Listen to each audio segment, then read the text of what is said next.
की जय। अवतार मेहर बाबा की जय। अवतार मेहर बाबा की जय.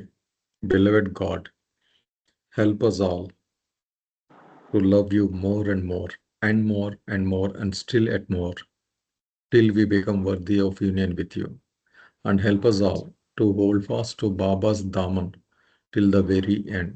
అవతార్ మెహర్ బాబాకి జై. జై బాబా అండి. నాగేశ్వర గారు జాయిన్ అయినట్లేదండి, ఒక్క నిమిషం ఒకసారి అండి. లక్ష్మణ్ కూడా జాయిన్ అవ్వలేదు, ఒక్కసారి ఫోన్ చేస్తాను నాగేశ్వర గారికి. మ్యూట్లోకి వెళ్తాను.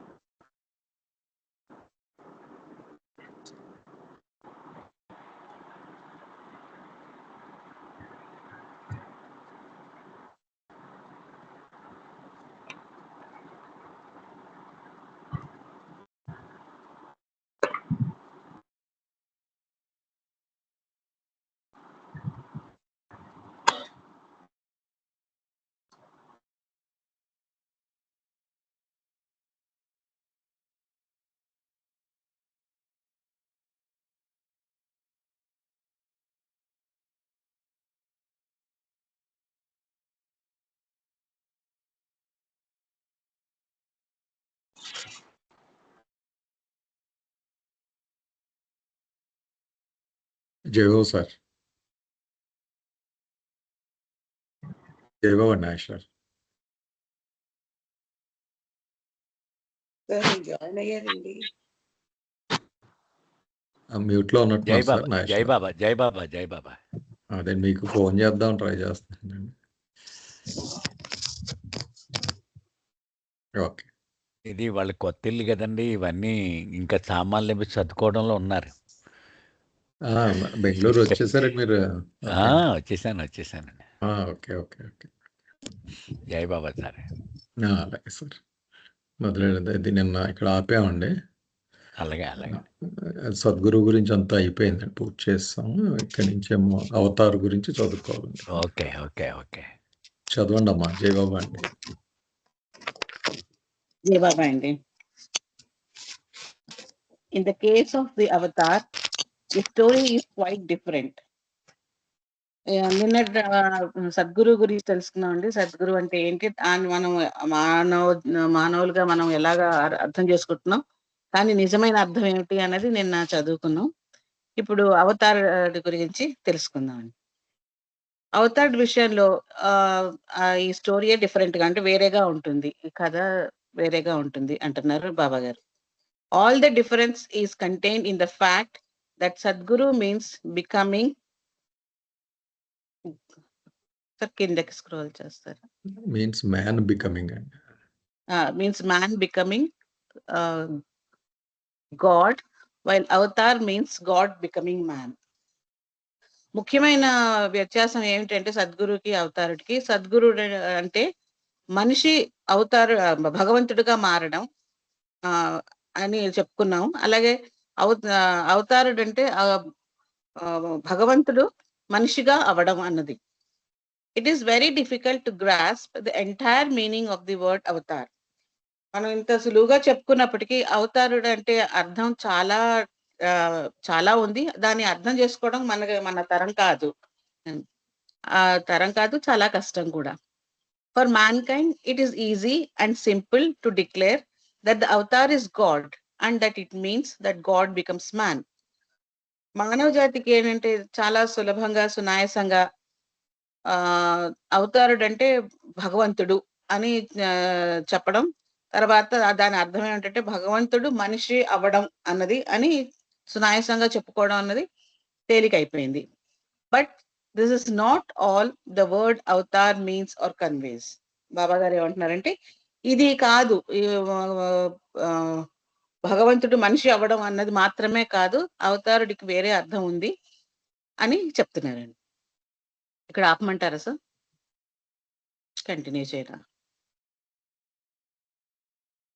సార్ ఆగుదాంలేండి. అలాగే సార్.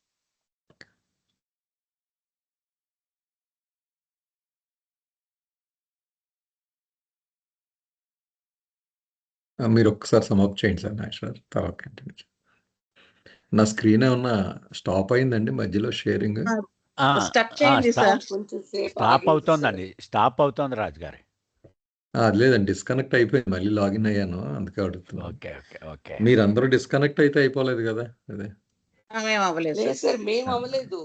ఓన్లీ అదేలే. షేరింగే జరిగింది. ఓకే, దాంట్లో పోన్లేండి. పోయింది మళ్ళీ వచ్చేసాం. అందుకే మళ్ళీ అంటే మీరు నేను స్క్రీన్లో ఎందుకు మారుతున్నాను అనుకుంటున్నారు కదా, మళ్ళీ లాగిన్ అయ్యి ఆ రికార్డింగ్ అన్నీ ఉన్నాయా లేదో చూసుకుంటున్నాను అనమాట. అందుకని ఎందుకో లాగౌట్ అయిపోయి బయటకు వచ్చేసిందండి. ఓకే, సారీ అమ్మా, ఇవి ఒక్కసారి మీరు సమ్అప్ చేయండి సార్. అది అవతార్ సద్గురు ఇప్పుడు దాకా డిస్కస్ చేశారు కదండి. ఇప్పుడు అవతార్ దగ్గరికి వచ్చి బాబా చెప్పేది ఏంటంటే, అవతారుడు కథ పూర్తిగా భిన్నమైంది. అయితే పూర్తిగా అర్థం చేసుకోవడం కూడా ఒక మానవ మాత్రుడికి కష్టం అని చెప్తున్నారు అవతార్ అనేది. అయితే సరళంగా చెప్పాలి అంటే నా మాటల్లో నేను చెప్పడానికి ప్రయత్నం చేస్తానండి. ఇద్దరూ ఇంచుమించు ఒకే ప్లాట్ఫారం మీద పనిచేస్తూ ఉంటారు, అవతారుడు కానీ సద్గురు కానీ. ఇద్దరికీ నేను భగవంతుడను అనే అనంత చైతన్యం ఉంది, ఇద్దరికీ సృష్టి యొక్క చైతన్యం కూడా ఉంది. కానీ సద్గురు అనేవాడు ఈ కింద నుంచి మెట్లెక్కి ఆ ప్లాట్ఫారం మీద పనిచేస్తున్నాడు. అవతారుడు అనేవాడు పైనుంచి మెట్లు దిగి ఆ ప్లాట్ఫారం మీదకి వచ్చి పనిచేస్తూ ఉన్నాడు. అంచేత సద్గురు అనేవాడు ఒరిజినల్గా మానవుడు. అతను ఆ మానవుడు స్థితి నుంచి ఇప్పుడు భగవంతుడి స్థితిని చేరుకున్నాడు. కానీ అవతారుడు అనేవాడు ఒరిజినల్గా భగవంతుడు, అతడు ఇప్పుడు మానవుడయ్యాడు. ఈ డిఫరెన్స్ మీరు గుర్తుపెట్టుకుంటే ఈ ప్లాట్ఫారం మీద నుంచి మనం టేకాఫ్ అవ్వడం సులువు అన్నమాట. అది అంటే మానవుడు భగవంతుడైన వాడు సద్గురువు, భగవంతుడు మానవుడైన వాడు అవతారుడు. అది గుర్తుపెట్టుకోండి అని చెప్తున్నారు బాబా. అయితే ఇదొక్కటే అర్థం డిఫరెన్స్ కాదు సుమా, ఇంకా చాలా ఉంది అని తర్వాత పేరాలో చెప్తారు. జై బాబా. జై బాబా. కంటిన్యూ చేయండి అమ్మా. It would be more appropriate to say that the avatar is God and that God becomes man for all mankind, and simultaneously God also becomes a sparrow for all sparrows in creation, an ant for all ants in creation, a pig for all pigs in creation, a particle of dust for all dusts in creation, a particle of air for all airs in creation, etc., for each and everything that is in creation. Paragraph లో చెప్పుకున్నాం కదండి, అవతారుడు అంటే భగవంతుడు మనిషిగా అవ్వడం అన్నది అవతారుడి. భగవంతుడు మనిషిగా అయితే ఆ ప్రక్రియను అవతారుడు అని అంటాము అని చెప్పేసి. కానీ బాబా గారు అన్నారు ఇది మాత్రమే కాదు అవతారుడి అర్థము అని. మరి ఆ డిఫరెన్స్ ఏంటో ఈ పారాగ్రాఫ్ లో చెప్పారు. నిజానికి అవతారుడు భగవంతుడు, ఆ భగవంతుడు మనిషి అయ్యాడు అంటే ఇది మా మనుషుల దృష్టిలో మానవ జాతికి అందరికీ ఏంటంటే భగవంతుడు మాలో ఒక్కడయ్యి ఉన్నాడు అన్న భావన ఉంది. అది ఒక్కటే కాకుండా భగవంతుడు ఈ సృష్టిలో ఉన్న ప్రతి వస్తువుకి, ప్రతి జీవికి, ప్రతి నిర్జీవికి, అలాగే గాలికి, ధూళికి, ప్రతి విషయానికి కూడాను అతను ఆయా జీవికి ఆ క్రియేషన్ లో ఉన్న ఆయా జీవికి తాను భగవంతుడు, ఆయా జీవికి భగవంతుడు ఆయా జీవి అయ్యాడు అని చెప్పేసి అని అంటున్నారండి. ఎలా అంటే ఒక పక్షికి, ఈ సృష్టిలో ఉన్న పక్షికి తాను ఒక పక్షిగా, చీమకు తాను ఒక చీమగా, పందికి తాను ఒక పందిగా, అలాగే ధూళికి తాను కూడా ఒక ధూళిగా, గాలికి తాను, ఈ వాయువులన్నిటికీ తాను కూడా ఒక వాయువుగా, ఈ సృష్టిలో ఉన్న ప్రతి కణానికి కూడా తాను కూడా ఒక కణంగా అయి ఉండటం అన్నదే అవతారుడి లక్షణం అని అంటున్నారండి. జయబాబా అండి. చదవండి నెక్స్ట్ కూడా చదివాను. Okay. When the 5 Sadgurus effect the presentation of the divinity of God into illusion, this divinity pervades the illusion in effect and presents itself in innumerable varieties of forms, gross, subtle, and mental. ఎప్పుడైతే ఈ పంచసద్గురువులు భగవంతుని యొక్క దైవత్వాన్ని ఈ భ్రాంతికరమైన ప్రపంచంలోకి present చేస్తారో, దీన్ని తీసుకొస్తారో, పైనుంచి కిందకి తీసుకొస్తారో, అప్పుడు ఈ భ్రాంతికరమైన ప్రపంచం అంతా కూడాను దివ్యత్వం వ్యాపించి ఉంటుంది. అది ఎలా వ్యాపించి ఉంటుందంటే, ఈ భూమి మీద ఉన్న అన్ని రకాల రూపాల్లోనూ, అంటే స్థూల, సూక్ష్మ, మానసిక రూపాల్లో అన్ని రకాల జీవుల్లో కూడాను ఈ దైవత్వం అనేది పూర్తిగా వ్యాపించి ఉంటుంది. Consequently, in avataric periods, God mingles with mankind as man, and in the world of ants as an ant, etc. దీని యొక్క పర్యవసనం ఏంటంటే, అవతారుని కాలంలో, ఆ పీరియడ్ లో, అంటే 700 సంవత్సరాల పీరియడ్ ఏదైతే అన్నారో, అప్పుడు భగవంతుడు పూర్తిగా మనుషులలో మనిషిగా, జంతువుల్లో జంతువుగా, చీమల్లో చీమగా, అలాగా మొదలుగా ఆయన వాళ్ళందరితో కలిసిపోయి ఉంటారనమాట. అంటే వాళ్ళలో ఒకరుగా ఎవరికి వాళ్ళకి ఈ అవతారుడు మావాడు అన్న భావనతోటి ఉండేటట్టు అలా కలిసిపోయి ఉంటారు. But the man of the world cannot perceive this, and hence simply says that God has become man and remains satisfied with this understanding in his own world of mankind. కానీ మనిషి దృక్పథంలో ఏముంది, భగవంతుడు కేవలం ఒక మనిషిగా అయ్యాడు అన్న భావన ఒకటే ఉంది, కానీ అతనికి ఈ అవగాహన లేదు. ఈ సృష్టిలో ఉన్న ప్రతి వస్తువులోను, ప్రతి జీవిలోను, నిర్జీవలోను కూడాను భగవంతుడు మమేకమై ఉన్నాడు, వాళ్ళతో కలిసి ఉన్నాడు అన్న విషయం అతనికి అర్థం అవ్వలేదు. అర్థం కాకపోయినా ఈ ఒక చిన్న విషయం తనలో భగవంతుడు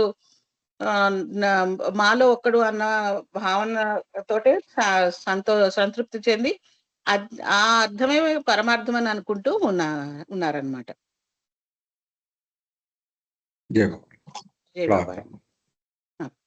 ఏమన్నా ప్రశ్నలు ఉన్నాయండి 2 పేరాల మీద?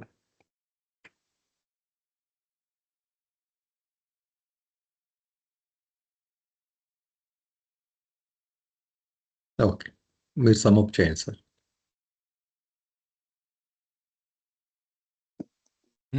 అది సరే. ఇంకా వివరణ బాబా చెప్తూ ఉన్నారనమాట.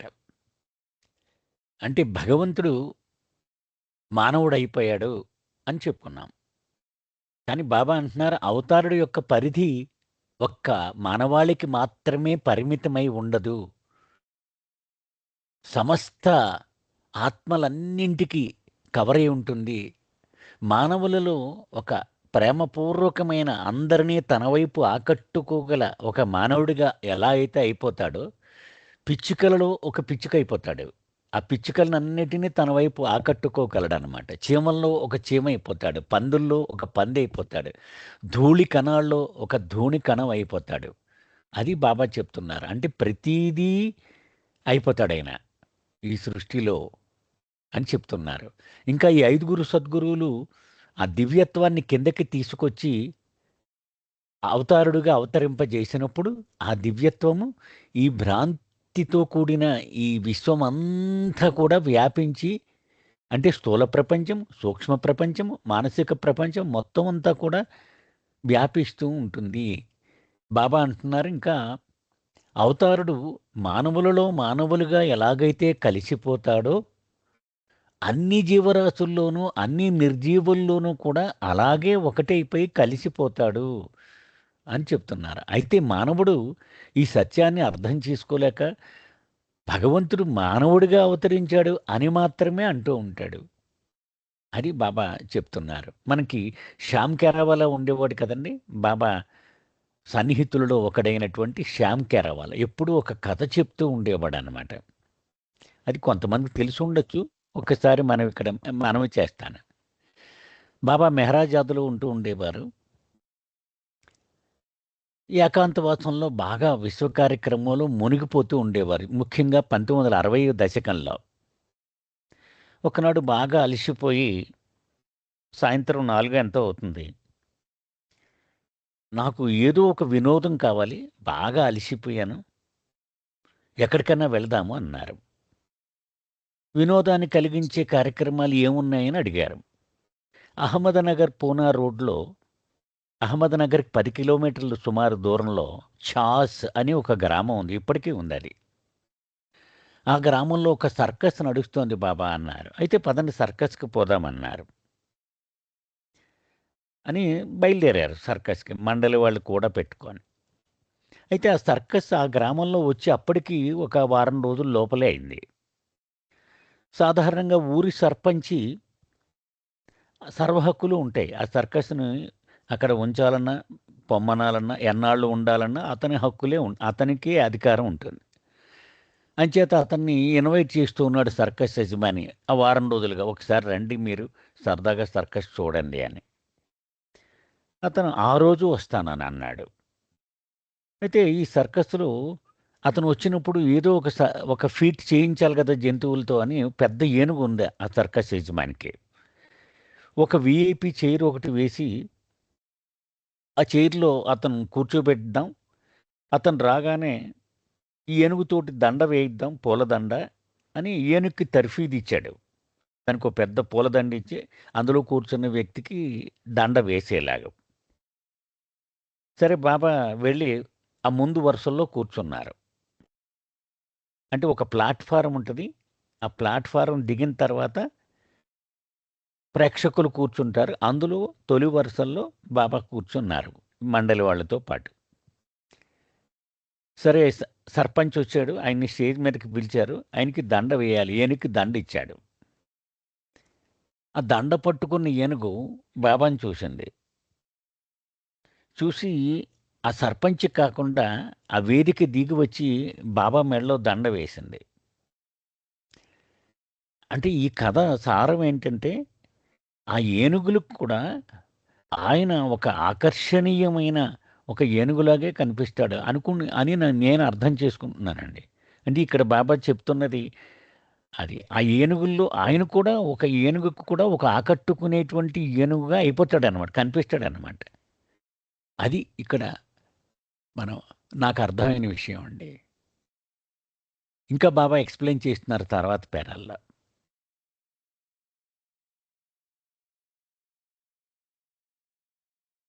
జేమ్స్. ఏమన్నా ప్రశ్నలు ఉన్నాయండి ఇక్కడ దాకా? లక్ష్మణ్ ఉన్నారండి? లక్ష్మణ్ యూ కెన్ యాడ్ లక్ష్మణ. అదే చూస్తున్నానండి. లక్ష్మణ్ ఉన్నారా? లేరనుకుంటా. లేరు బహుశా.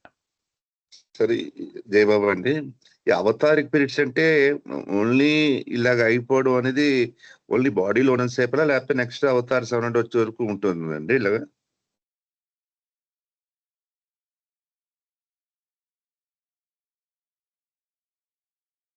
అంటే నాకు అర్థమైనంత వరకు అండి, ఆయన ఆ 100-200 ఇయర్స్ కూడా కలిపి అంతవరకు ఉంటుంది. అంతవరకు ఎవరైనా ఆయన పరిధిలోకొచ్చి ఆయన్ని స్వీకరించొచ్చండి. అవును. ఏమన్నా ఆయన అందుబాటులో ఉంటాడు. అవును.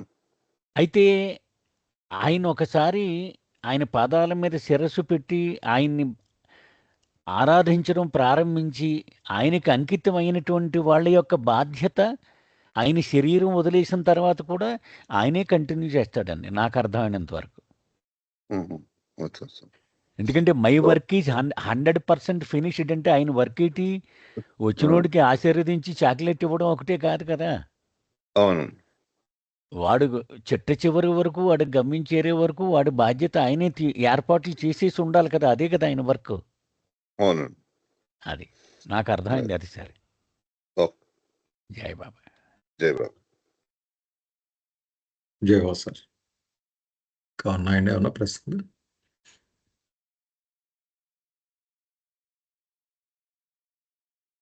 కంటిన్యూ చేయండి. Whatever be the understanding of man, the fact remains that the avatar becomes and the Sadguru acts. మనిషికి మన ఎలాంటి అర్థం ఉన్నప్పటికీ ఎలాంటి అవగాహన ఉన్నప్పటికీ అవతారుడు అంటే అర్థం ఏంటి ఏమన్నప్పటికీ కూడాను నిజానికి ఏంటంటే అవతారుడు మానవుడు అవుతాడు, సద్గురు నటిస్తాడు, మానవుడిగా నటిస్తాడు. ఎందుకంటే సద్గురు మనిషి నుంచి భగవంతుడిగా మారాడు కాబట్టి ఆ తర్వాత అతను తిరిగి మనిషిగా మారలేడు కాబట్టి అతను నటిస్తాడు మనిషిగా, భగవంతుడు మాత్రం తాను మనిషి అవుతాడు. నెక్స్ట్ పారాగ్రాఫ్ కూడా చదివేనా sir? చదివండి. The avatar's illness has nothing to do with the taking on of karma of individuals. First paragraph లో సద్గురు ఆరోగ్య అనారోగ్య పరిస్థితి గురించి చదివాం కదండి. అలాగే ఇక్కడ అవతారుడి అనారోగ్యం గురించి చెప్తున్నారు. మామూలుగా మనం ఏంటంటే మన అభిప్రాయం ఏంటంటే మనం భగవంతుడిని ప్రార్థిస్తే మన కర్మలన్నీ ఆయన తీసుకుంటాడు అని చెప్పేసి అని అంటూ ఉంటారు. కానీ ఇక్కడ బాబా గారు ఏం చెప్తున్నారంటే అవతారుడి తాను అనారోగ్యం పాలు అయినంత మాత్రాన అతను ఈ వ్యక్తుల యొక్క కర్మ ఏమాత్రం తను తీసుకోడు. దానికి ఈ అతని అనారోగ్యానికి ఈ వ్యక్తుల యొక్క కర్మలకి ఎలాంటి సంబంధం లేదు అంటున్నారు. As the avatar is God who has become man in all respects, there is no reason why he should not be susceptible to all the natural tendencies of a human being. మనకు అనిపిస్తుంటుందండి అవతారుడు భగవంతుడు కదా, భగవంతుడు అనారోగ్యం ఏమిటి, అతను ఎందుకు బాధపడాలి, ఎందుకు కష్టపడాలి అని మనకు ఒక ప్రశ్న రావచ్చు.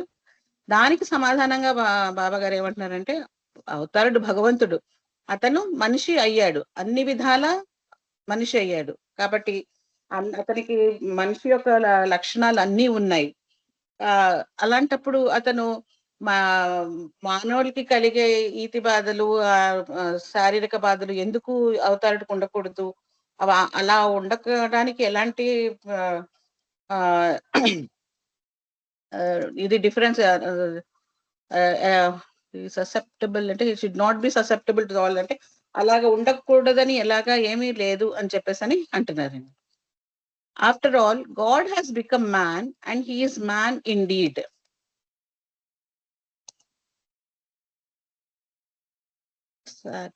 ఇది కొంచెం కనెక్షన్ పోయింది. ఓకే.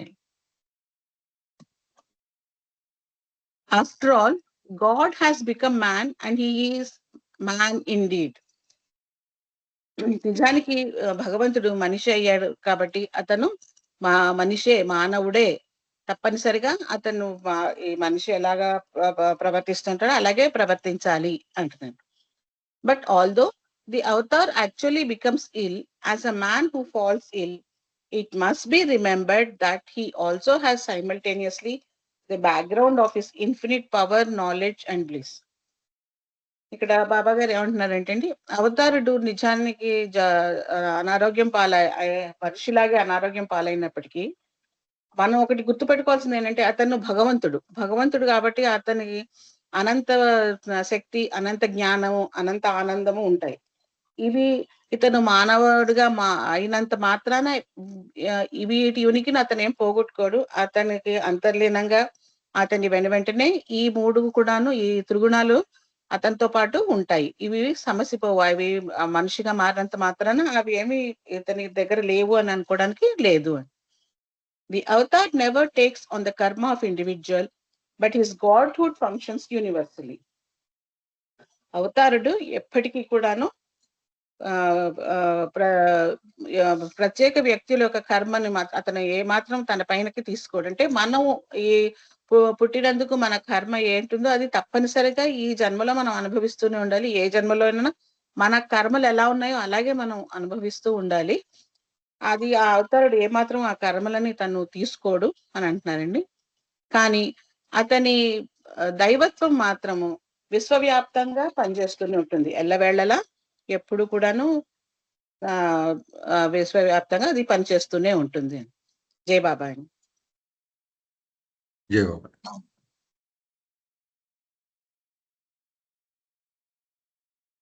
ఏమన్నా ప్రశ్నలు ఉన్నాయండి దేని మీద?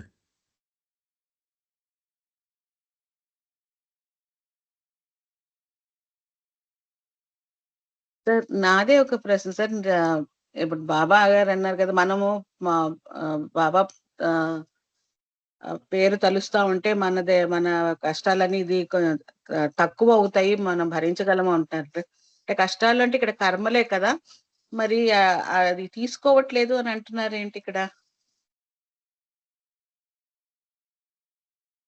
ఇంకొక చోట బాబా చెప్పారండి, ఉమ్. కర్మని తీసుకోను కానీ కర్మ యొక్క తీవ్రతని తగ్గిస్తాను అన్నారు బాబా. ఓ, ఓకే. ఆ, ఇప్పుడు ఆ కర్మ యొక్క తీవ్రత ఉంటుంది కదా, అది తగ్గిస్తాను అన్నారు. ఓకే. ఇప్పుడు నాకు అంటే ఆకలేస్తే నేనే తినాలి, నాకు ఆకలేస్తే ఉమ్, నేను తినాలి కదా, ఉమ్, లేకపోతే నాకు ఆకలి తీరదు. ఆ కర్మ కూడా అంతే, ఎవడిది వాడే భరించాలి. భరించాలి. ఓకే. కానీ అంటే దాని భరించే తీవ్రతను శక్తిని ఇస్తారేమో. ఆ, అది అది దాని ఒక మెసేజ్ కూడా ఉందండి. నేను ఎప్పుడూ కర్మను తీసివేయను, కానీ ఆ కర్మని భరించడానికి అవసరమైనటువంటి మానసిక శక్తిని నేను ఇస్తాను. అది కూడా చెప్పారు బాబా డైరెక్ట్గా. ఓకే. జై బాబా. జై బాబుజీ బాబా, జై బాబా. కూడా తరచూ చెప్తుండేవారండి. అంటే మీరు చాలా అదృష్టవంతులు, ప్రేమికులుగా. మీకు అనస్థీషియా సర్జరీ చేయాలి ఎలాగా, మీకు కర్మ ఇంత మోస్తున్నాం గనక ఇవన్నీ. కానీ మీకు అనస్థీషియా ఇచ్చి సర్జరీ చేస్తాడు. మీరు ఎంత అదృష్టవంతులో మీకు తెలియటం లేదు అంటూ ఉంటాను. బహుశా ఇప్పుడు నాగేశ్వర గారు చెప్పింది అంటే మనకి ఒక మత్తు ఏదో, అంటే ఆ భరించే శక్తి ఏదో మనకి ఎక్కిస్తాడు అనమాట. అవసరాన్ని బట్టి ఆ టైంలో ఆ విధంగా ఆ, మనకు ఆ శక్తి ఇవ్వడం ద్వారా మనం అనుభవించ తప్పదు. ఎలాగ కర్మలు బైపాస్ చేయనని చెప్పారు కదా బాబా ఏమిని. ఇప్పుడు దారా ఉన్నారు కదండి, అమృత్ హస్బెండ్. అవునండి. అతను చిన్నప్పటి నుంచి ఆ సంస్కారాలు ఇది ఉన్నాయన్నమాట. ఆ, ఈ కళ్ళు తేడా అలాగే ఉంది. సో వాళ్ళ కుటుంబం అంతా బాబా దగ్గరికి వెళ్ళి వేడుకున్నారు, బాబా ఇతనికి ప్రాబ్లం సాల్వ్ చేసామని. అప్పుడు బాబా చెప్తారు, వాడికి బ్లైండ్ సంస్కారాలు ఉన్నాయి, నేను చాలా సులువుగా నేను తప్పించేయగలను దాన్ని. కానీ ఆ సంస్కారాలు పోగొట్టుకోవాలంటే నెక్స్ట్ జన్మలో మళ్ళీ బ్లైండ్గా పుట్టాలి అతను. అది మీరు కోరుకుంటున్నారా అని అడిగారు. ఈ జన్మలో నాకు సన్నిహితంగా నా కుటుంబంలో పుట్టేటువంటి అదృష్టం అతనికి ఇచ్చాను. సో నా సపోర్టుతో, నా బలంతో అతను ఈజీగా దీన్ని దాటేయగలడు. కాబట్టి అతనికి అన్యాయం చేయకండి అన్నారు బాబా. సో అతన్ని ఆ సంస్కారాలు ఖర్చు చేయకపోయేలాగా మీరు హెల్ప్ చేయండి అతనికి. ఎందుకంటే నా సపోర్ట్ ఉంది వాడికి, నాకు అన్యోన్యంగా నా కుటుంబంలో పుట్టాడు వాడు, కాబట్టి ఇప్పుడు చాలా సులువు వాడు దాటాడేమో అన్నారు బాబా. చెప్పండి సార్. ఏదో ప్రశ్న అదే ఏదో అదే ప్రశ్న అండి. ఏదో వచ్చింది. గోపాల్ కృష్ణ గారు వేశారండి. What kind of extra benefit does the universe get when an avatar becomes each living and non-living manifestation? Without becoming something to, he has all capabilities to do the spiritual materialistic help to the entire universe. అంటే నాకు అర్థమైందని, ఆయన మన మధ్యకి రావడం, అందరిలో ఒకటే అవ్వడం, ఈ బాధ ఎందుకు, ఆయనకి ఆ శక్తిమంతుడు కదా, ఇదంతా లేకుండా ఇవ్వగలడు కదా, ఆధ్యాత్మికం మెటీరియలిస్టిక్ అన్నీ కూడా అలాగే చెయ్యొచ్చు కదా యూనివర్స్కి, ఎందుకని. అది చెప్పుకున్నాం కదండి, మనం ముందే చెప్పుకున్నాము. అది బాబా ఏం చెప్పారంటే, కష్టపడి ఆ గమ్యం చేరితే ఆ వచ్చే ఆనందం వేరు, కష్టపడకుండా గమ్యం చేరితే వచ్చే ఆనందం వేరు. ఇప్పుడు ఎవరెస్ట్ శిఖరం మనంతట మనం ఎక్కామనుకోండి, ఒక 5 ఏళ్ళు ఎక్సర్సైజ్లు చేసి ట్రైనింగ్ తీసుకొని 2 నెలల పాటు కష్టపడి సిలిండర్ కట్టుకొని ఫుడ్ ప్యాకెట్లు మోసుకొని అంత కష్టపడి ఎవరెస్ట్ శిఖరం ఎక్కితే ఎవరెస్ట్ శిఖరం వచ్చినప్పుడు వచ్చే ఆ తృప్తి ఆనందం వేరు. అలా కాకుండా ఎవడో హెలికాప్టర్ మీద లిఫ్ట్ ఇచ్చి ఎవరెస్ట్ శిఖరం మీద వదిలేసి మళ్ళీ వస్తాను మళ్ళీ తీసుకెళ్ళిపోతానంటే వాడు పొందే ఆనందం వేరు కదండి. అది ఉదాహరణ కూడా చెప్పారు. ఇంకా మరొక ఉదాహరణ కూడా చెప్పారు. 2 పాత్రలు ఉన్నాయి మకిలి పట్టేవి. ఈ పాత్రను శుభ్రం చేయాలంటే 2 టెక్నీషియన్స్ ఉన్నారు. ఒకడు రాత్రికి రాత్రి దీన్ని బాగా కాల్చేసి మంటలో కొలిమిలో పెట్టేసి శుద్ధి చేసేసి పొద్దున పట్టుకొచ్చాడు. కానీ అది పొయ్యి మీద పెట్టి వండుదామంటే అది ముక్కలైపోయింది. అది పనికి రాలేదు. ఒకడు 40 రోజుల పాటు దాన్ని నెమ్మదిగా రకరకాల ప్రక్రియల ద్వారా దాన్ని శుద్ధి చేసి కడిగి ఆరబెట్టి, కడిగి ఆరబెట్టి, కడిగి ఆరబెట్టి ఇలా చేసి ఇచ్చాడు. అది శాశ్వతంగా వాడకానికి పనికొచ్చింది అని అన్నారు. అది ఇక్కడ సరిపోతుందని నా ఉద్దేశం అండి. అంటే ఎందుకంటే సారీ చెప్పండి. అంటే ఆయన అడిగింది ఏంటంటే ఆయన మన మధ్య తిరుగుతాడు కదండి, అదనుకుంటున్నాను గోపాలకృష్ణ. అది తిరగడం వల్ల ఏం జరుగుతుంది సార్ ప్రజలు? జయబాబు అంటే తిరగడం అంటే ఒకసారి నా ఉద్దేశం ఇప్పుడు ఒక అవతార్ బికమ్ సంథింగ్ అంటున్నారు కదా, అంటే ప్రతి మనిషిలో మనిషిగా, ప్రతి జీవిలో జీవిగా, అలా అన్నిటితోని ఆయన తాదాత్మ్యం అయిపోయి ఉన్నాడు కదా. ఆయన అవతారిక్ పీరియడ్ లో అన్నిటితోని తాదాత్మ్యం పొంది ఉన్నాడు. అయితే నేను అంటున్నది ఇప్పుడు అలాగ తాదాత్మ్యం పొందాల్సినటువంటి అవసరం ఉన్నదా ఆయనకి? ఆయన ఇప్పుడు ఒక మనిషిలో మనిషిగా, లేకపోతే ఒక ఇందాక చెప్పినట్టు ఏనుగులుగా అలాగ అవ్వకపోయినా కూడా ఆయన స్పిరిచువల్ గా ప్రతిదానికి, లేకపోతే మెటీరియలిస్టిక్ అయినా స్పిరిచువల్ గా అయినా ఆయన హెల్ప్ చేయగలుగుతాడు కదా. అలాగే ప్రతి జీవితంలో ఆయన తాదాత్మ్యం చెందడం చేత ఎక్స్ట్రాగా ఏ కైండ్ ఆఫ్ బెనిఫిట్ ఉంటుంది అని అంటున్నాను. కైండ్ ఆఫ్ బెనిఫిట్ అంటే ఆయన ప్రతి ఆత్మకి ఆయన అవతారుడుగా రావడం వల్ల ముందడుగు ప్రసాదిస్తాడండి. ఆయన వాటితో మమేకం అయిపోవడం ద్వారా. నిన్న ఎగ్జాంపుల్ చెప్పుకున్నాము. ఒకడు తన చేతికి దారం కట్టి ప్రతి వస్తువుతోటి కట్టేశాడు అనుకోండి ఆ దారాన్ని. ఆయన ఇలా ముందుకు ఒక అడుగు వేస్తే అవన్నీ కూడా ఒక అడుగు ముందుకేస్తాయి కదా కదండి, తనతో పాటు ముందుకు వస్తాయి. సో అలాగూ ఆధ్యాత్మికంగా అంటే ఆత్మ యొక్క ప్రయాణంలో ముందడుగు ప్రసాదిస్తాడనమాట ఆయన అవతారుడుగా వచ్చినప్పుడు. అవి నమ్మినా యూనివర్సల్ పుష్ అంటారండి.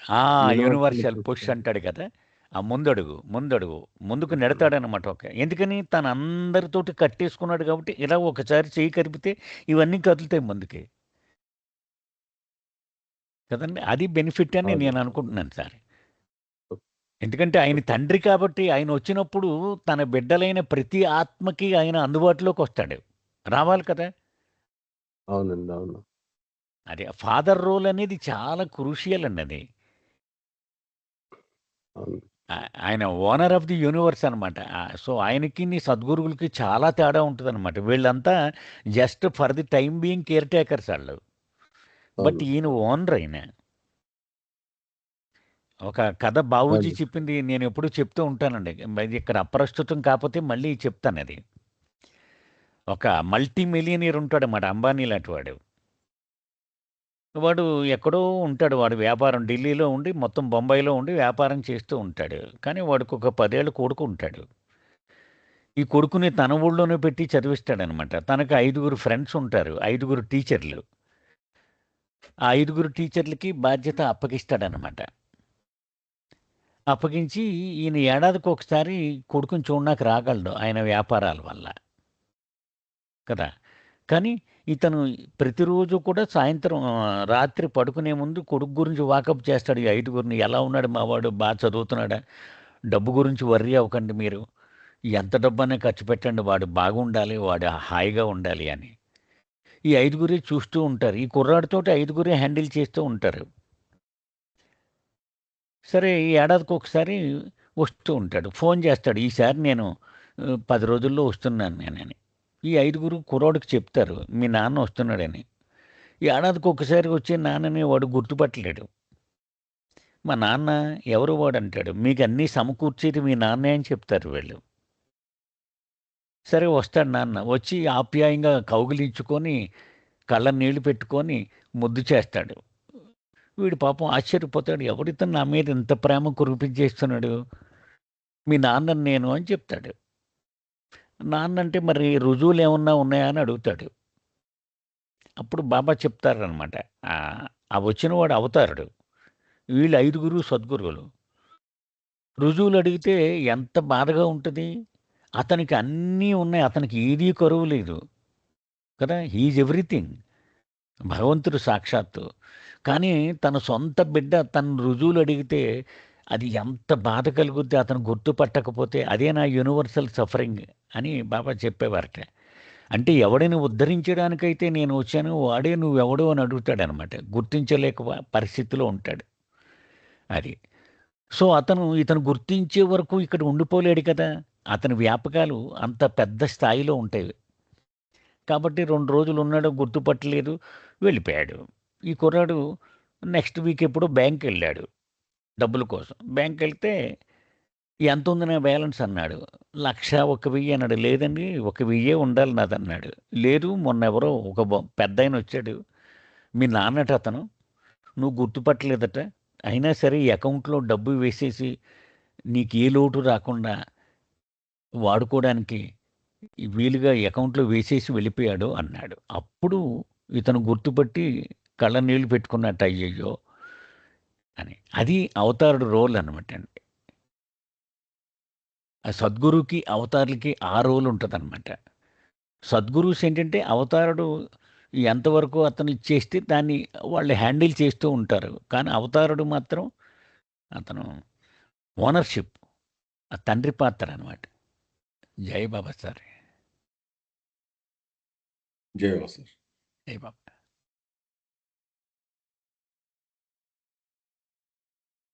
ఇదేనేదా సార్? జై Baba sir. Okay sir. Raghupati జై. Sir, and one more thing, when he comes as avatar, though he has got infinite power and bliss, he is not using it. Only infinite knowledge he will be using. That's why he will be suffering just like a human being. That also is there, sir. Yes, sir. That as for the question, that's also Yes, something. yes, sir. Yes, sir. Yes, sir. Yes, sir. Because he is not using it, the infinite power and Yeah, I'll bliss. cover it. I'll cover it in the summary, sir. Okay, sir. Okay. Yeah. రాజు గారు sum up చేయలేదు. షిరీన్ ప్రశ్న కూడా చెప్పండి.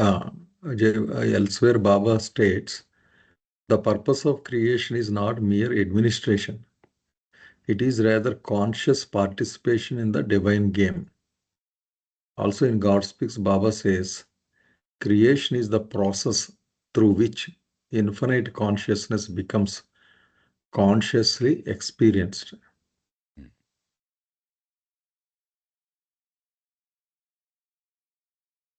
Contest లో ఇచ్చారంట. షిరీన్ అదే ఉన్నాడు. అంటే షిరీన్ చెప్పేది ఏంటంటే ఇప్పుడు యాక్చువల్గా ఈ సఫరింగ్ని ఉపశమనం కలిగించేయడం కాదు కదండి గోలు. ఆత్మ ప్రయాణంలో దాని గోలు చేరడానికి దాన్ని ముందుకు తీసుకెళ్లడమే కదా. అసలు సిలబస్ అంతా అదే కదా.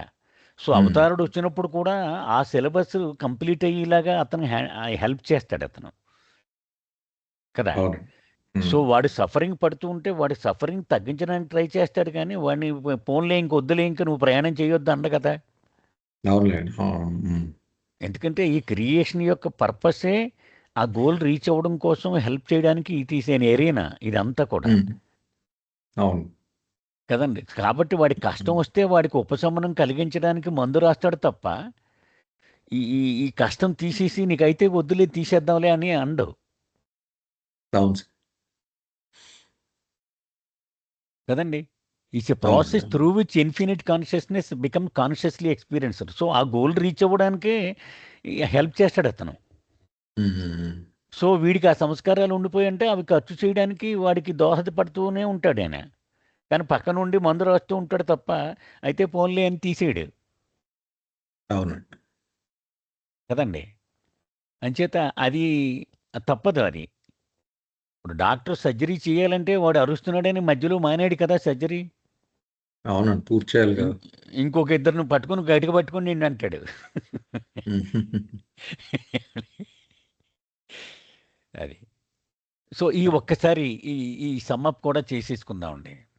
చేయండి.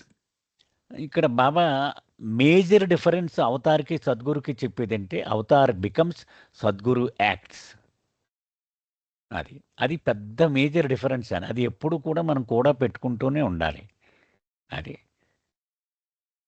ఇక్కడ బాబా ఏం చెప్తున్నారంటే ముందు పేరాల్లో మనం ఏం చదువుకున్నాము? సద్గురువు అనారోగ్యంగా కనిపిస్తున్నాడు అంటే అతను నటిస్తున్నాడు అని అర్థము అన్నారు.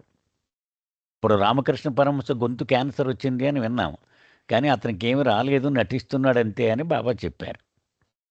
అలాగే ఇక్కడ అవతారుడు రొంప చేసింది అంటే అతను నిజంగానే చేసింది బాబా చెప్తున్నారు. ఎందుకంటే ఇతను మానవుడిగా నటించట్లేదు, మానవుడు అయిపోయాడు. మానవుడు అయిపోవడం అంటే అతనికి దగ్గు వస్తుంది, రొంప వస్తుంది, ఆకలి వస్తుంది, యాక్సిడెంట్లు అవుతాయి. ఇవన్నీ తప్పదు, 100% అవుతాయి అతనికి. ఎందుకంటే ఇతను యాక్ట్ చేయటం లేదు, అయిపోయాడు, యథాతథంగా వాస్తవంగా మానవుడు అయిపోయాడు.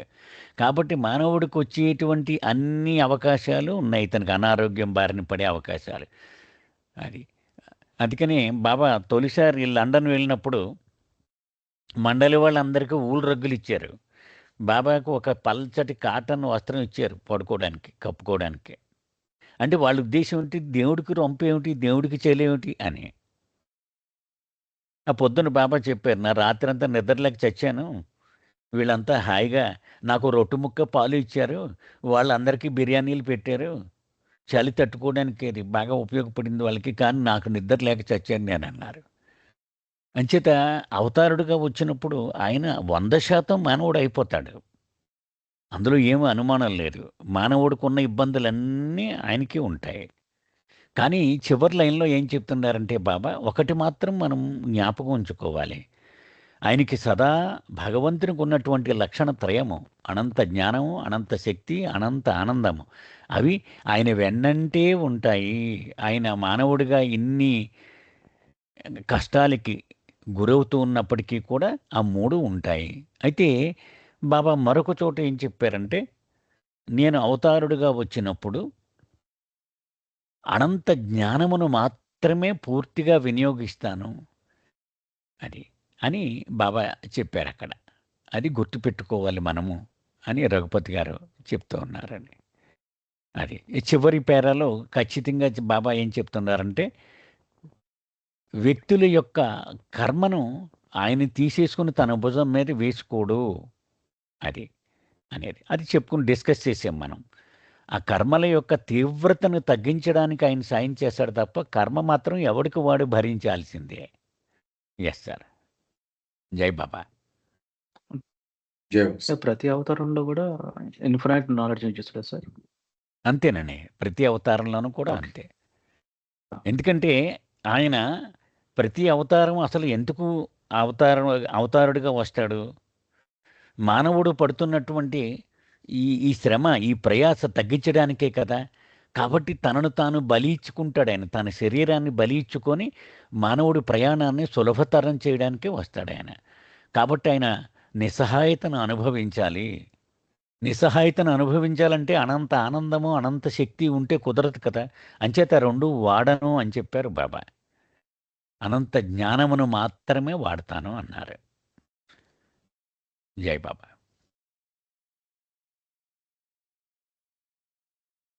జై వాసు. ఏమైనా ఉన్నాయండి ప్రశ్నలు?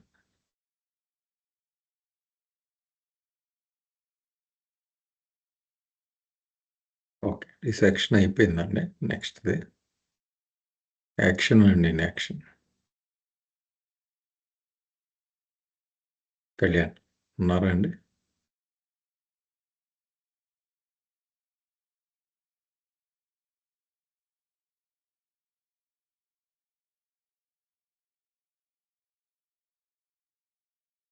కళ్యాణ్ ఉన్నారా?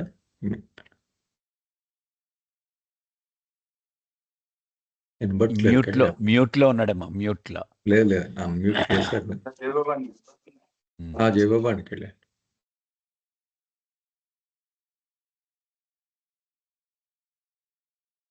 జై బాబా సార్, వినబడుతుంది కదండి? స్పష్టంగా ఉందండి.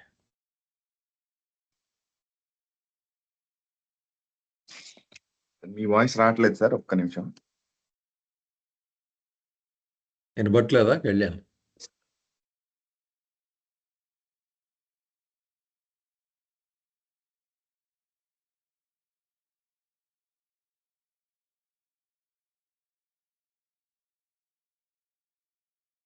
జయబాబా అండి.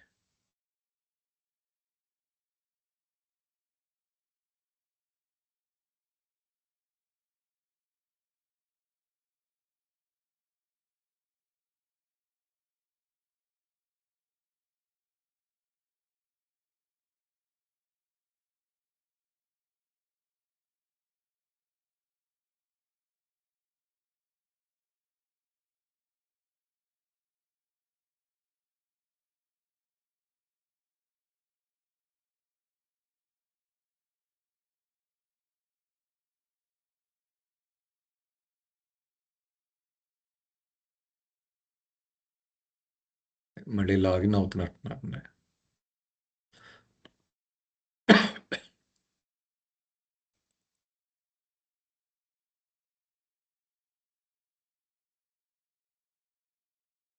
సార్ జయబాబు అండి వినపడుతుంది కదండి? వినబడుతుంది. మా వాయిస్ వినబడుతుందా కళ్యాణ్? హలో లేదు సార్ కళ్యాణ్ వినపడట్లేదు. వినబడట్లేదా? ఓకే ఇప్పుడు వినపడుతుంది సార్. ఓకే ఇప్పుడు వినపడుతుంది. Okay okay okay.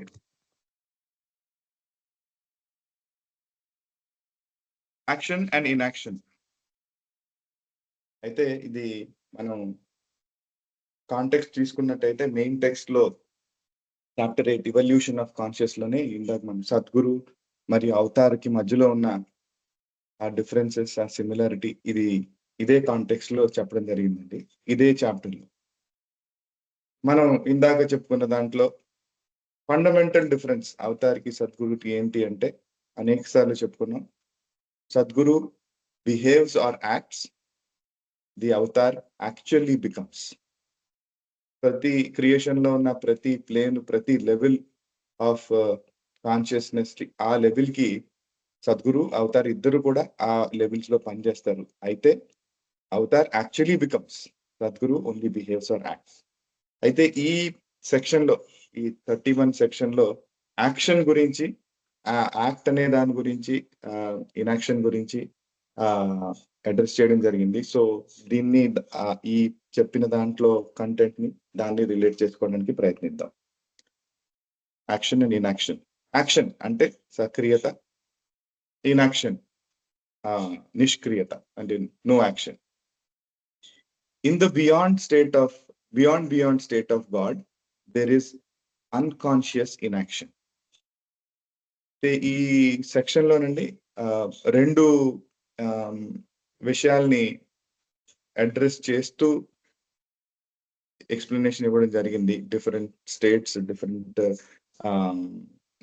States of God అని చెప్పొచ్చు మనం.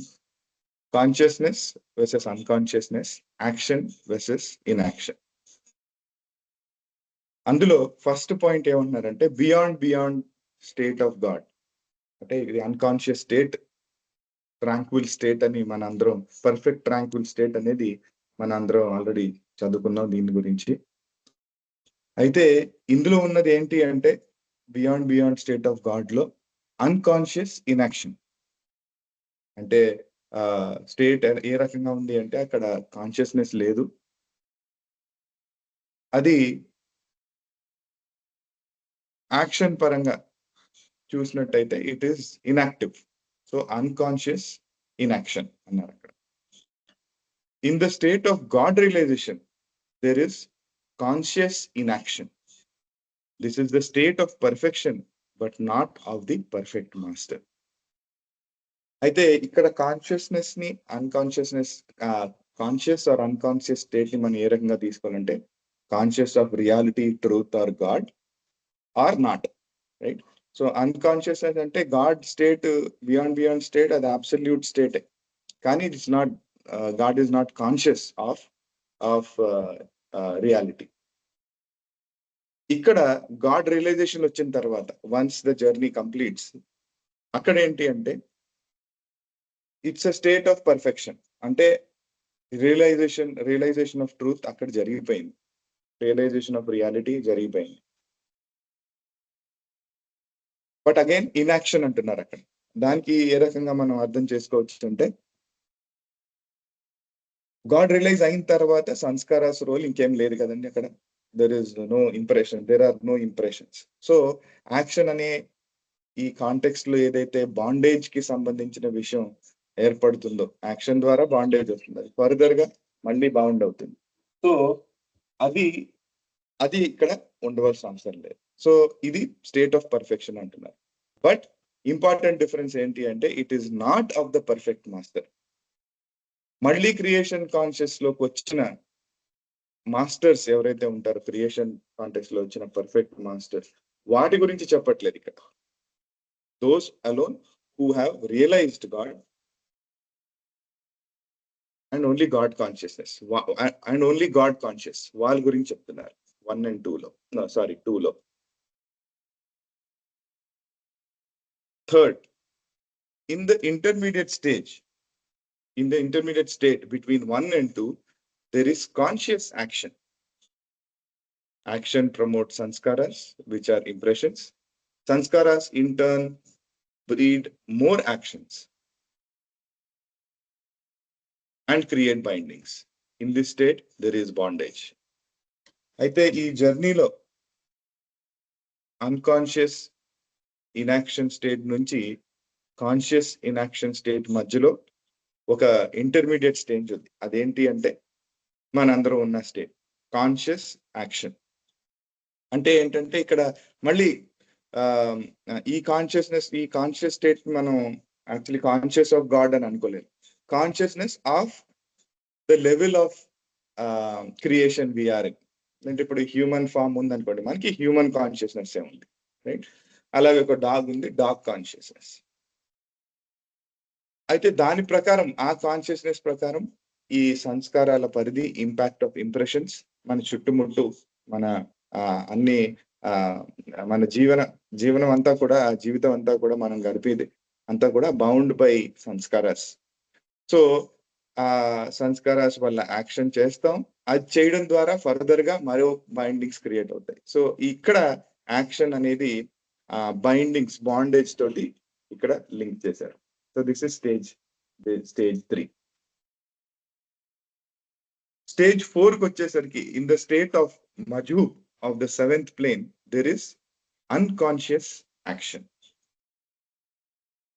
ఈ 4th స్టేట్ లో ఏం చెప్తున్నారంటే మజూబ్ గురించి చెప్తున్నారు. మజూబ్ అంటే ఈ journey, evolution, involution, reincarnation, involution stage లో అల్టిమేట్ స్టేజ్ 7th plane కూడా వచ్చేసిన తర్వాత ఇక్కడ ఏం జరిగింది,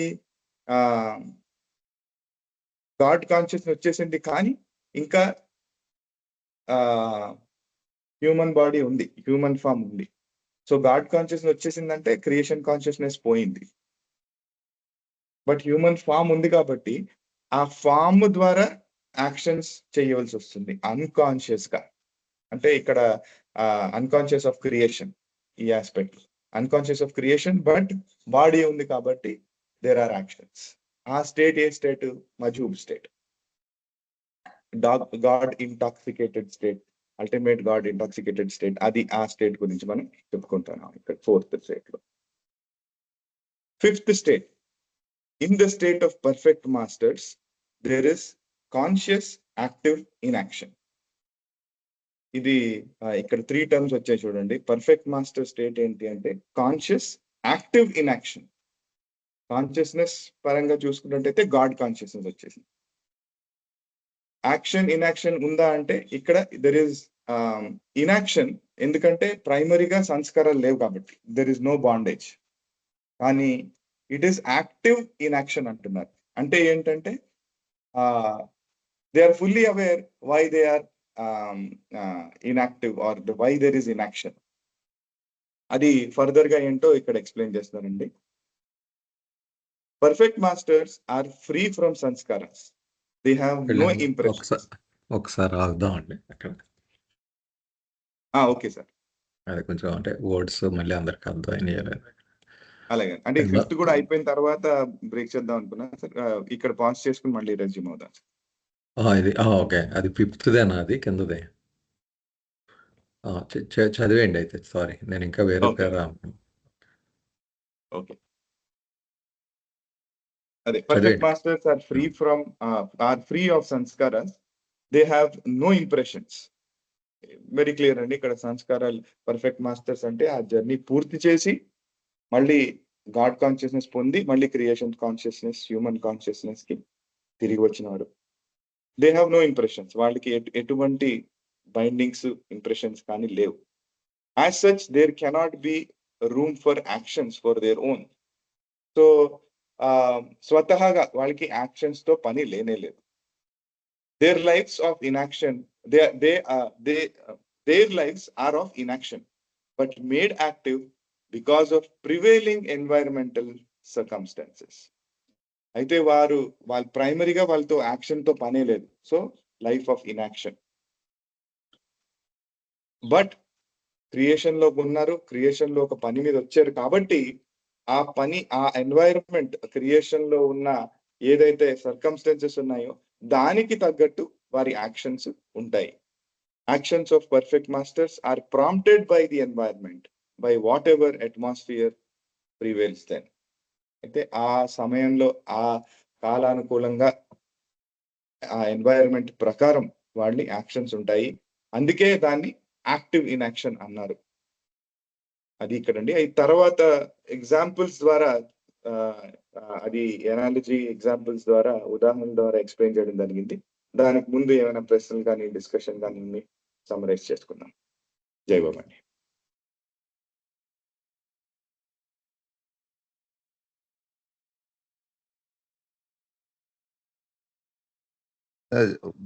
beyond God first one unconscious inaction అంటున్నారు కదా, అక్కడ ఉన్నది అన్కాన్షియస్ కదా, మరి ఇన్యాక్షన్ ఏంటి ఇది?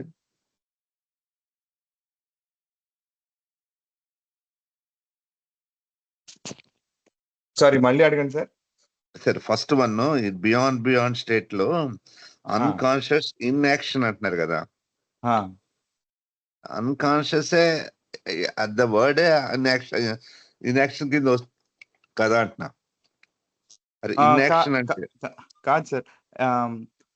కాన్షియస్ అంటే మనం స్లీప్ ఆర్ అవేక్ స్టేట్ అనుకోవచ్చు సార్. అవును కదా. ఆల్రెడీ రెండో ఆస్పెక్ట్ ఏంటంటే whether we are acting or not, అంటే స్లీప్ లో ఉన్నంత మాత్రాన యాక్షన్ లేదు అని చెప్పడానికి లేదు. మనం ఎగ్జాంపుల్ ద్వారా చూస్తాం. నెక్స్ట్ అంటే కొంచెం ముందుకు వెళ్ళి చెప్పాలంటే, ఇప్పుడు స్లీప్ లో ఒక అతను నడుస్తున్నాడు అనుకోండి, అతను అన్కాన్షియస్ గా లేడు, కాన్షియస్ గా లేడు, స్లీప్ లోనే ఉన్నాడు, బట్ హీఈస్ యాక్టింగ్. ఆ యాక్షన్, ఆ సక్రియత అనే ఆస్పెక్ట్ ని చెప్పడానికి. అయితే బియాండ్ స్టేట్ లో ఏంటి, absolute tranquil state, absolute peace కదా అక్కడ. అంటే యాక్షన్ లేదు, కాన్షియస్నెస్ లేదు, రెండు లేవు. అంటే మన ఇన్యాక్షన్ అంటే ఓవరాల్ గా ఇంప్రెషన్స్ పాయింట్ ఆఫ్ వ్యూలో ఇంప్రెషన్స్ ఉన్నాయంటే యాక్షన్, ఇంప్రెషన్ లేకపోతే ఇన్యాక్షన్ తీసుకోవచ్చు మొత్తం. Correct sir, correct.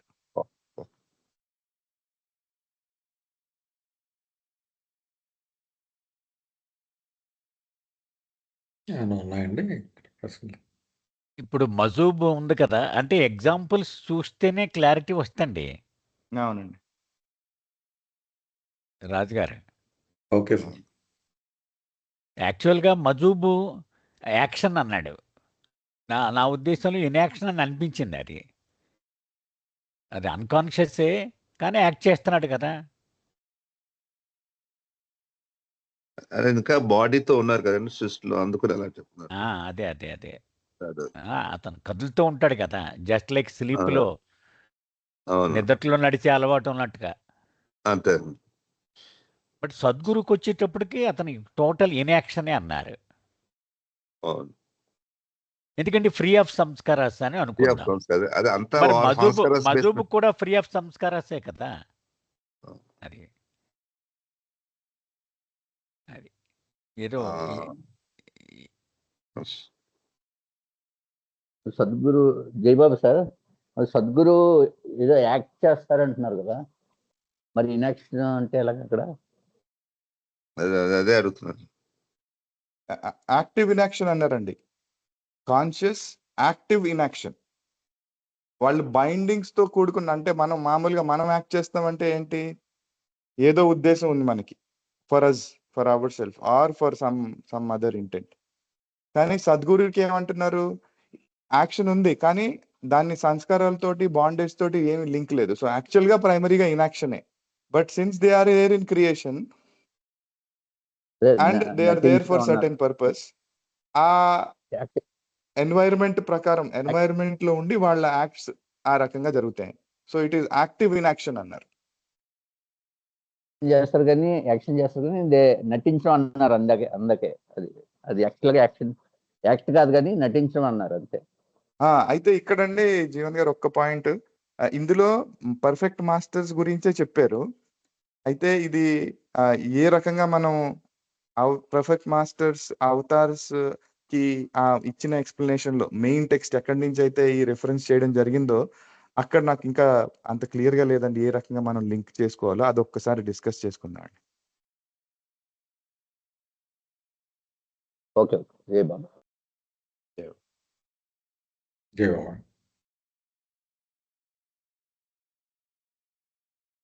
ఏదో పిక్చర్ వచ్చింది, షిరీన్ పంపారా కళ్యాణ్ పంపారా? అది నేనే పోస్ట్ చేశానండి. అది నువ్వే? అదే ఆహా. ఈ ఇచ్చిన టెక్స్ట్ ని కొంచెం పిక్టోరియల్ ఫామ్ లో ఓకే పెట్టింది, ఓకే ఓకే సమ్మరైజ్ ఓకే చేసి. ఓకే. అదే ఎగ్జాంపుల్ ఎగ్జాంపుల్స్ డిస్కషన్ ఉన్నాయి. వచ్చినప్పుడు వచ్చిన అది కూడా చేసేసుకుంటే డిస్కస్ చేద్దాం రాజు గారు. అలాగే సార్, క్లారిటీ వస్తుంది. అలాగే కంటిన్యూ చేసేయండి.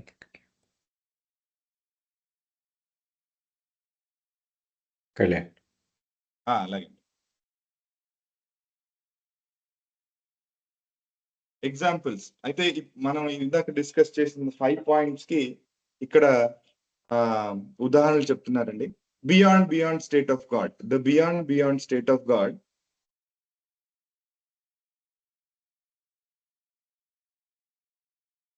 God may be compared with a child fast asleep in a cradle. It is an example of unconscious inaction. ఇక్కడ ఉదాహరణ ఏంటి అంటే బియాండ్ స్టేట్ ఆఫ్ గాడ్ ని ఏ రకంగా మనం అర్థం చేసుకోవచ్చు అంటే, ఒక ఉదాహరణ ద్వారా చెప్పుకోవాలి అంటే, ఒక చంటి పిల్లవాడు ఉయ్యాల్లో పడుకుని ఉన్నాడు, గాఢ నిద్రలో పడుకుని ఉన్నాడు. అది ఇన్కాన్షియస్ ఇన్యాక్షన్. ఎందుకంటే మెలుకోలేడు, అలాగే ఏం యాక్ట్ కూడా చేయట్లేదు, అన్ని still. Second, the state of God realized person, not a perfect master, may be compared with a child wide awake but still in the cradle. This is an example of conscious inaction. అయితే దీనికి కొద్దిగా difference ఏంటి అంటే, చంటి పిల్లవాడు ఉయ్యాల్లోనే ఉన్నాడు, క్రాడిల్లోనే ఉన్నాడు, కానీ మెలకుగా ఉన్నాడు, ఇంకా నిద్రపోలేదు. So this is the state of God realized person అంటున్నారు. ఏది ఇక్కడ యాక్షన్ ఏమీ లేదు, దెర్ ఇస్ నో యాక్షన్, కానీ వేక్ఫుల్నెస్ ఉంది. That is the difference. Third, the state in between 1 and 2 may be compared with a child awake and out of the cradle. This is an example of conscious in action. అదే చంటపల్లివాడు full గా awake గా ఉన్నాడు, ఉయ్యాల నుంచి బయటకు వచ్చి ఆడుకుంటున్నాడు, ఏదో చేస్తున్నాడు. సో అది కాన్షియస్ ఇన్యాక్షన్, కాన్షియస్ యాక్షన్ కింద మనం చెప్పుకోవచ్చు. ఈ స్టేట్ 1 కి 2 లో మధ్య ఉన్న state. Fourth example, the state of మజూబ్ of the 7th plane may be compared with a somnambulist. Somnambulist అంటే స్లీప్ వాకర్స్, నిద్రలో నడిచేవాడు. The somnambulist walks about or performs other actions in sleep and is not aware of what he does in this state. Similarly, the Majoob of the 7th plane does actions and is not conscious of them. His is unconscious action. He eats, drinks, speaks, etc. But all this in his unconscious action. So Majoob state ఏ రకంగా అంటే only God consciousness, creation consciousness లేదు. So ఆ creation లేదు, consciousness లేదు, కానీ తింటున్నాడు, పడుకుంటున్నాడు, నడుస్తున్నాడు, ఇవన్నీ కూడా చేస్తున్నాడు. సక్రియత అయితే మనకి బయట అవుట్వర్డ్ గా సక్రియత కనబడుతుంది కదా. సో ఈ 7th plane స్టేట్ ని దేంతో పోల్చవచ్చు అంటే, మనకి ఒక స్లీప్ వాకర్, నిద్రలో నడిచే వాళ్ళు, నిద్రలో పనులు చేసే వాళ్ళు ఉంటారు కదా, అది ఆ యొక్క స్టేట్ లో ఉన్న వాళ్ళతోటి పోల్చవచ్చు అని చెప్తున్నారు ఇక్కడ. The state of perfect master May be compared with a child wide awake but inside the cradle that is continuously rocked by mankind. It is conscious active action. Inaction is being inside the cradle. Inaction is being inside the cradle, and active inaction is rocking of the cradle by others. ఇక్కడ example ఏంటంటే, perfect master ని దేనితో పోల్చారు? అదే చంటి పిల్లవాడు క్రాడిల్లో ఉన్నాడు, అయితే మెలకుగా లేడు, నిద్రలో లేడు, మెలకుగానే ఉన్నాడు, ఏమీ చేయట్లేదు. కాకపోతే ఉయ్యాల్లో ఉన్నారు కాబట్టి బయట వాళ్ళు, పెద్దవాళ్ళు ఎవరో దాన్ని ఊపుతూ ఉన్నారు. సో దాంతో పాటు ఊగుతున్నాడే. సో తనంతట తాను ఏం చేయట్లేదు. Because of the environment, because of external forces, external environment, తను దాన్ని ఇనాక్షన్ అనేది ఎందుకంటే క్రియేట్ లో ఏం చేయట్లేదు. కానీ యాక్టివ్ ఇనాక్షన్ ఎందుకు? కదులుతున్నాడు. ఎవరో కదవడం వల్ల, ఎవరో రాక్ చేయడం వల్ల ఆ యొక్క మూవ్మెంట్ ఉంది. దాన్ని యాక్టివ్ ఇనాక్షన్ అని చెప్పారు. సో ఈ 5 ఎగ్జాంపుల్స్ ద్వారా ముందు చెప్పింది మనం అర్థం చేసుకోవచ్చండి. ఫర్దర్ గా మనం డిస్కస్ చేసుకుని సమ్మరైజ్ చేసుకున్నాం. జై బాబా.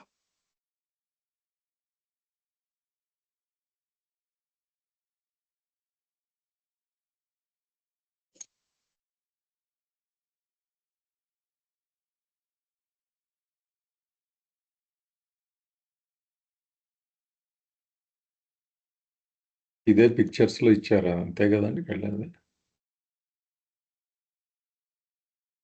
అంతే సార్, అంతే. అంటే ఒక చోట అంత ఒక రిలేటివ్ వ్యూగా మొత్తం అంతా అంటే బాబా ముందు డిస్క్రైబ్ చేసింది, తర్వాత ఎగ్జాంపుల్ చేసింది, రెండు ఒక చోటకి తెచ్చాడండి కళ్యాణ్. బాగుంది. అదే ఇది పెట్టుకుని సమ్మప్ చేసేసుకోవచ్చండి. మళ్ళీ ఆ 2 పేరాలు చదవక్కర్లేదు మనం. అలాగే సార్.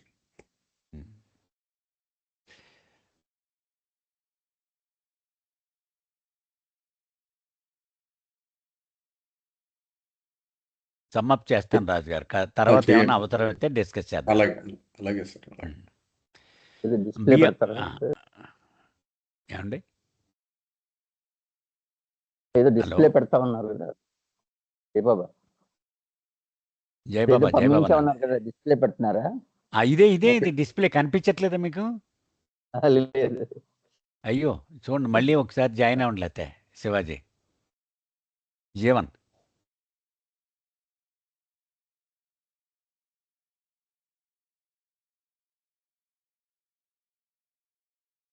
ఒక టేబుల్లో మొత్తం అంతా, అంటే ఫస్ట్ డిస్క్రిప్షను, తర్వాత ఎగ్జాంపుల్స్ కలిపి ఒకే టేబుల్లోకి తెచ్చాడండి.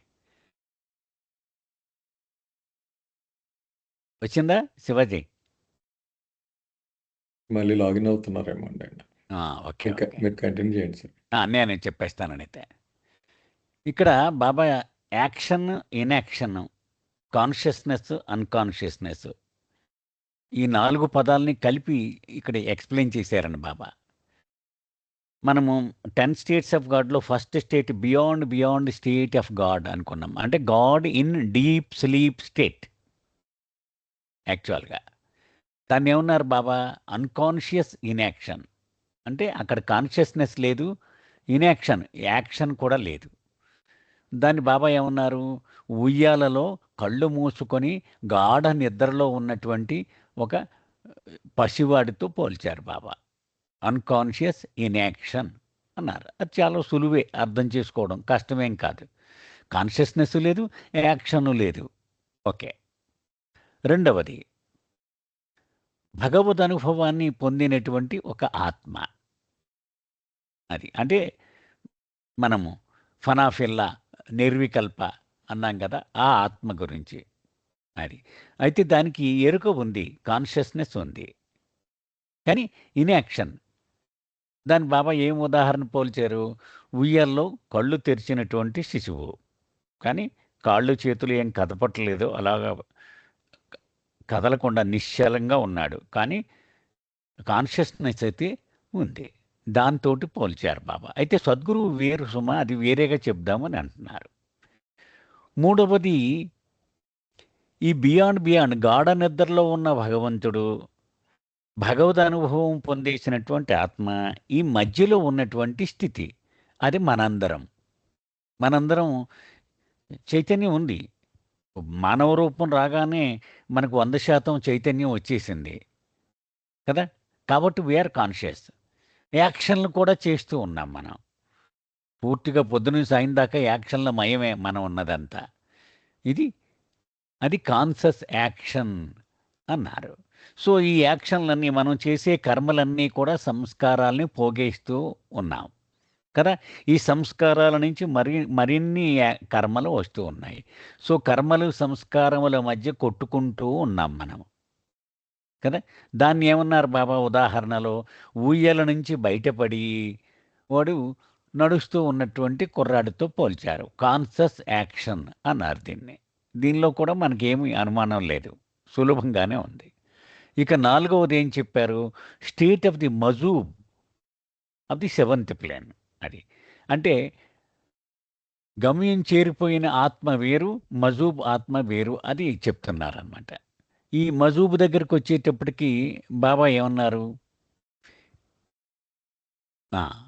దీన్ని నిద్రలో నడిచేటువంటి అలవాటు ఉన్నటువంటి మనుషులు ఉంటారు. వాడు మాట్లాడతాడు, తాగుతాడు, నడుస్తాడు, అన్నీ చేస్తాడు, కానీ వాడికి ఏమాత్రమూ ఎరుక లేనటువంటి స్థితి అది మజూబ్. అంతే కదా. అతను తన దివ్యానందము, నేను భగవంతుడు అనే స్థితి యొక్క పారవశ్యంలో మునిగిపోయి ఉంటాడు. అతనికి సృష్టి యొక్క ఎరుక ఎంత మాత్రం ఉండదు. తన శరీరం యొక్క ఎరుక కానీ, ఎవరితో మాట్లాడుతున్నాడు కానీ ఆ పరిస్థితిలో ఉంటుంది. అది ఉదాహరణ, నిద్రలో నడిచేటువంటి వాడి పరిస్థితి అంటే అన్కాన్షియస్. వాడి చేతలన్నీ కూడా అన్కాన్షియస్గానే చేస్తూ ఉంటాడు, వాడికి ఏం సంబంధం లేదు, ఒక రోబోలాగా చేస్తూ ఉంటాడు. ఇక 5 సద్గురువు యొక్క స్థితి. అది దాన్ని ఏమన్నారు? వాడు ఊయలలో కదలకుండా ఉన్నటువంటి శిశువు. మెలకుగానే ఉంది, కాన్షియస్నెస్ ఉంది వాడికి, కానీ కదలకుండా ఉన్నాడు. కానీ ఇతరులు ఆ ఉయ్యాలను ఊపుతూ ఉన్నారు. అది ఇక్కడ బాబా చెప్తున్నారు. అంటే న్యాయంగా చెప్పాలంటే హీజ్ కాన్షియస్ బట్ ఇన్యాక్షనే.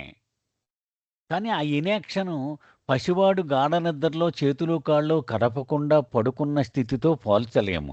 ఎందుకని? ఇతను యాక్టివ్గా ఉంటాడు. సో ఇతని యాక్టివ్ ఇన్యాక్షన్. కానీ యాక్టివ్ ఎలాగవుతాడు? పర్యావరణ పరిస్థితులకు అనుగుణంగా అతని చేతలు ఉంటాయి. అంటే సంస్కారాల డ్రివెన్ చేతలు మనవన్నీ కదా, అది ఇంపార్టెంట్ అండి. మన యాక్షన్స్ అన్నీ they are driven by sanskaras. But సద్గురువు యొక్క యాక్షన్స్ అన్నీ there are no sanskaras for a Sadguru, but they are driven by the environment అన్నారు బాబా. అంచేత పరిసరాలకు అనుగుణంగా, ఈ విశ్వం యొక్క పరిస్థితులకు అనుగుణంగా, సృష్టి యొక్క పరిస్థితులకు అనుగుణంగా అతని చేతలు ఉంటూ ఉంటాయి. అంతేకాని అవి సంస్కారాల వల్ల కావు. అది బాబా చెప్తున్నది. అంచేత conscious inaction but active inaction అన్నారు బాబా. ఇది సార్ నాకు అర్థమైంది.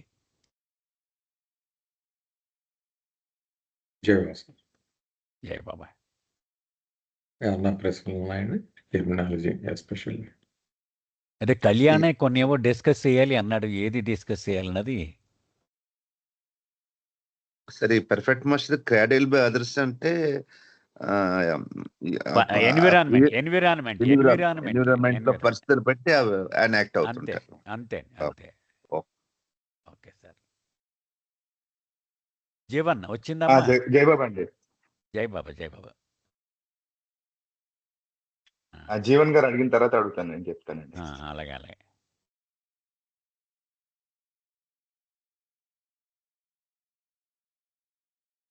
అన్ని జాయిన్ అయినట్లేదు జీవన్ గారు. Okay, okay. నేను అడిగే పాయింట్ జై బాబా, ఈ కాంటెక్స్ట్ లో ఇంకా అవతార్ స్టేట్ రాదండి అసలు.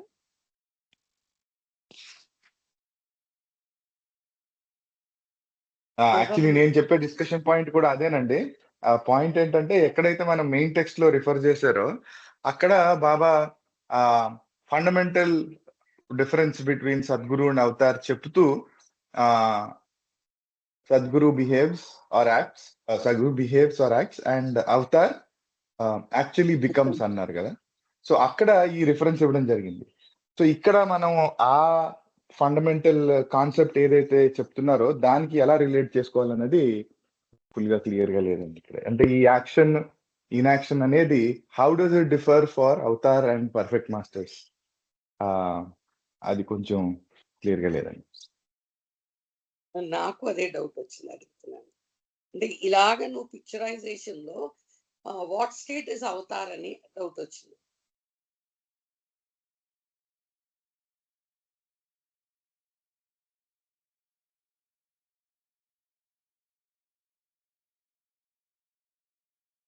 అయితే పర్ఫెక్ట్ మాస్టరు అవతారు ఒకటే ఈ గ్రూపింగ్ కింద వస్తుందేమో అని నేను అనుకుంటున్నాను కళ్యాణ్. ఎందుకంటే ఆయనకు కూడా సంస్కారాలు ఏమి లేవు కదా అవునండి. అవును. కదా ఆయన ఈ చుట్టూ ఉన్నటువంటి ఎన్విరాన్మెంట్ని బట్టి ఆయన యాక్షన్స్ ఉంటాయి కానీ they are not driven by sanskaras కదా. అది నాకు అనిపిస్తోంది మరి. అంటే ఈ అనాలజీ ప్రకారం చెప్పండి. నాకు ఎట్లా అనిపిస్తుంది అంటే కరెక్ట్ అవును కాదు. ఇప్పుడు సద్గురువుకి క్రీడలు ఎవరి చేతో ఊగవలసి వస్తుంది కదండి. అంటే పరిస్థితులకు అనుగుణంగా ఊగుతుంది, ఎవరి చేతో ఊపబడింది అన్నారు. నాకు అనిపిస్తుంది అవతారికి ఆ ఊగడం అనే స్టేజ్ ఉంది కానీ ఎవరో ఒప్పకుండా తనే ఒప్పుకుంటున్నాడేమో అన్న ఫీల్ వచ్చింది. అది ఎంతవరకు కరెక్టో తెలియదండి.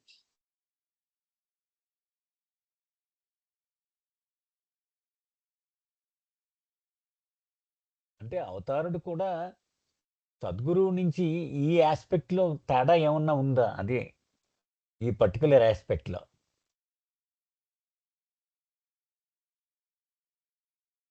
Sir, Jai Baba, sir. Yes, sir. Yes, sir. Sir, Avatar comes with yoga samskara. He has got samskara. It is called as yoga samskara.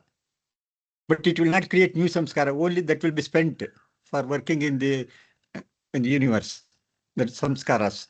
No new samskara will be created for Avatar.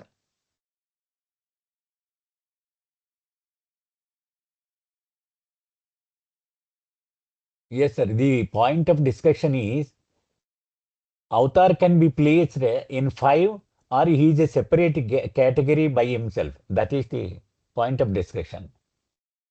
Yeah, so, no, because he takes the human form, naturally some samskara is required for working. So now yes, samskara has got yoga samskara. Yes, sir. Yes, sir. I accept that yoga samskara is okay. But where he can be placed in these 5 categories? Can he be grouped under 5?